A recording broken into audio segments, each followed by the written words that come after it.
If you're in the market for a new MacBook in 2026, it might be your best year yet to upgrade, as Apple is expected to announce as many as 4 separate MacBooks this year. This will also be a pretty remarkable year for variety. Apple's planning to launch its low-cost MacBook running an A18 Pro, all the way up to its potential first ever OLED touchscreen MacBook Pro.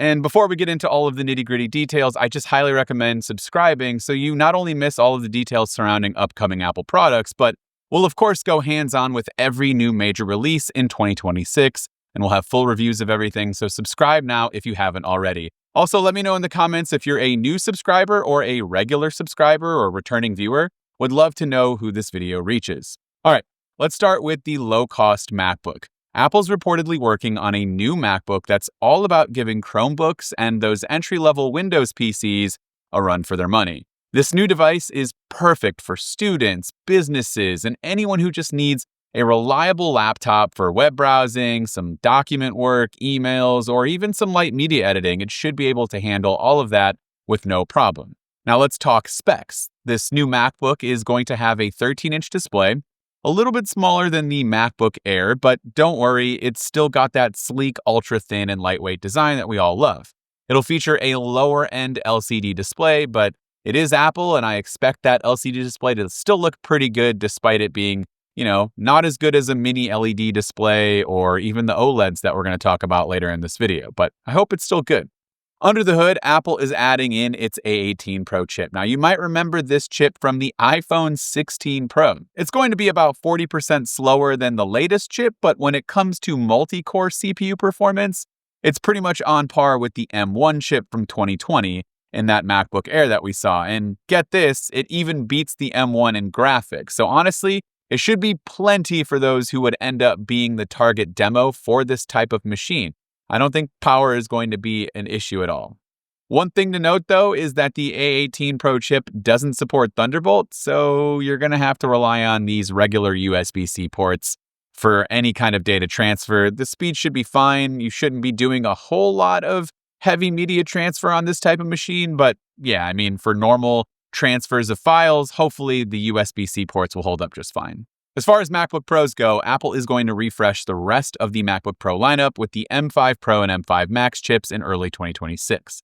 Apple already updated its base 14-inch MacBook Pro with a standard M5 chip back in October.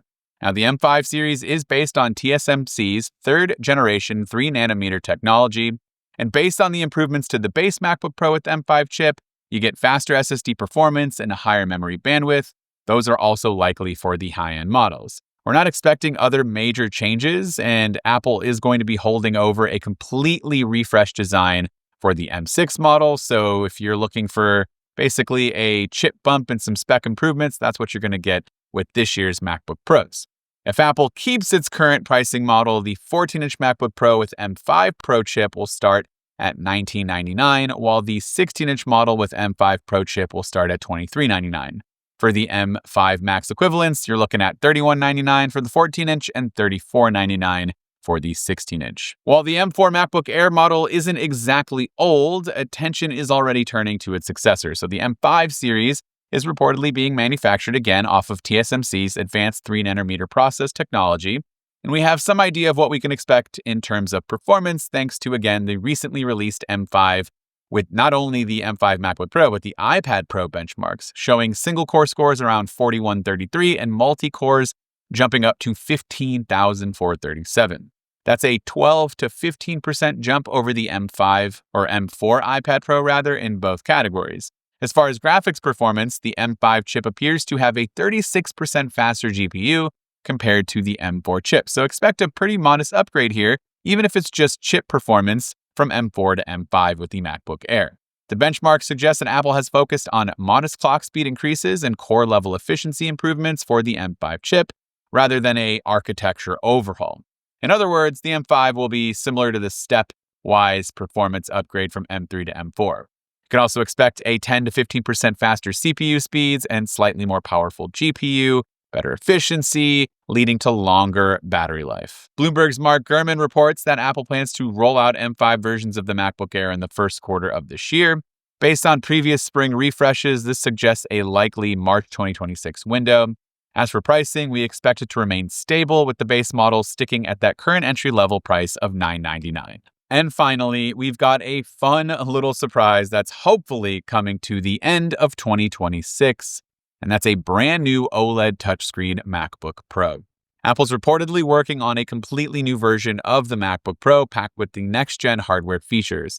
These redesigned models are expected to come with M6 chips, which might use a new packaging based on TSMC's 2nm process, allowing components like the CPU, GPUs, DRAM, and neural engine to be more tightly integrated. According to Bloomberg's Mark Gurman, Apple is gearing up to use OLED tech for these models, and compared to the current Pro MacBooks with the mini LED screens, OLED technology would offer perks like increased brightness, a higher contrast ratio with much deeper blacks, better power efficiency for much longer battery life, hopefully, and so much more. Plus, Gurman mentions that the new machines will have a thinner and lighter frame. Apple seems to be aiming for the thinnest possible device without sacrificing any battery life or major new features. Now, these redesigned 14 and 16-inch MacBook Pro models are also expected to feature a hole punch camera at the top of the display instead of the notch that we're used to. Gurman describes the design as leaving a display area around the sensor, similar in concept to the dynamic island on the iPhone. And speaking of crazy new features, and well, not crazy for the rest of the PC world, but for Macs, this OLED MacBook Pro will also feature a touchscreen display, according to Apple analyst Ming-Chi Kuo. Gurman has backed this up, noting that the touchscreen MacBook Pro will still have a full trackpad and keyboard, obviously, but we're also expecting you to be able to interact with the screen. While some reports from research firms say Apple is highly likely to introduce new MacBook Pros with OLED displays this year, Gurman has mentioned that the new OLED machines are being prepped for late 2026 or potentially early 2027. We're holding out hope for 2026. It would be unusual for Apple to roll out 2 MacBook Pro updates in the same year, but there is precedent here. Apple has refreshed the MacBook Pro lineup twice in 2023. First with M2 Pro and M2 Max chips in January, M3 Pro and M3 Max chips later in October, and we could see exactly that for 2026. Now, because of the pricier components, the new touchscreen and all of that, the 14-inch and 16-inch MacBook Pros are expected to cost a few $100s more than the current versions. Today's models with high-end chips start at $1999 and $2499 for their respective sizes. And we could see a little bit of a price increase, maybe $300 to $400 for each one of those. Hopefully not too much, but can understand that this is going to be kind of a major new upgrade. But of course, I'd love to hear from you about all of the new MacBook rumors, and if any of these are kind of sticking out for you, if they pique your interest at all and you plan to upgrade to one, let me know which one down in those comments. This has been Dan with MacRumors. Thanks so much for watching. I look forward to seeing you around in the next video.